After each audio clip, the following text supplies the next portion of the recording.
बहुत पुराने समय की बात है। राजा वीर प्रताप सिंह के यहाँ एक आदमी काम मांगने आया। आदमी ने कहा, मैं पारखी हूँ, मुझे नौकरी रख लीजिए। राजा वीर प्रताप सिंह ने कहा, नौकरी तो रख लूंगा, पर तनख्वाह 1 रुपया भी नहीं दूंगा। सिर्फ 1 पांव गुड़ और घूंघरे मिलेंगे। पारखी बोला, ठीक है हुजूर। कुछ ही दिन बाद राजा वीर प्रताप सिंह एक घोड़ा खरीद कर लाए। उन्होंने पारखी से पूछा, बताओ इस घोड़े के बारे में क्या कहते हो? पारखी बोला, हुजूर ये घोड़ा है ही नहीं, ये तो गाय है। राजा चौंक गए। उन्होंने घोड़ा बेचने वाले को बुलाया।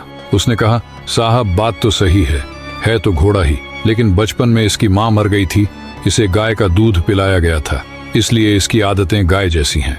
राजा वीर प्रताप सिंह ने पूछा, तुम्हें कैसे पता चला? पारखी बोला, हुजूर जब ये चल रहा था तो नीचे मुंह झुकाकर घास खा रहा था, घोड़ा ऊपर गर्दन उठाकर खाता है, आदतों से पहचान गई। राजा खुश हुए और बोले, आज से तुम्हें आधा किलो गुड़ और आधा किलो घूंघरे मिलेंगे।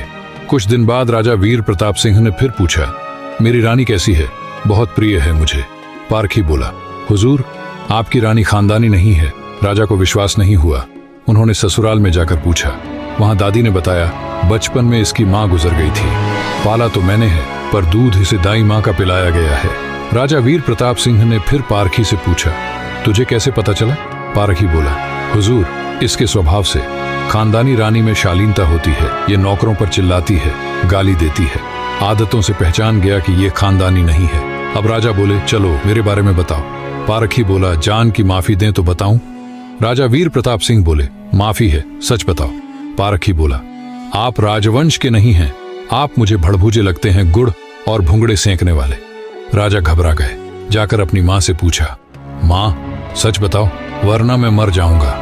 माँ रो पड़ी और बोली, बेटा स्टिचिंग बात सच है। जिस दिन तू पैदा हुआ था उसी दिन महल के पास एक भड़भूजे का भी बेटा पैदा हुआ था। तू मर गया था और मैंने राजवंश बचाने के लिए उसके बेटे को ले लिया, वो तू है। राजा वीर प्रताप सिंह यह सुनकर दुखी भी हुए, खुश भी। कहानी का सीख, असली पहचान आदतों और चरित्र से पता चलती है, नाम खानदान से नहीं। इंसान की पहचान उसके चेहरे, कपड़े या खानदान से नहीं होती, उसके चरित्र से होती है। किसी को भी केवल उसकी शक्ल, सूरत, पद या घर देखकर मत परखो। उसकी आदतें, उसका व्यवहार ही उसका असली परिचय है।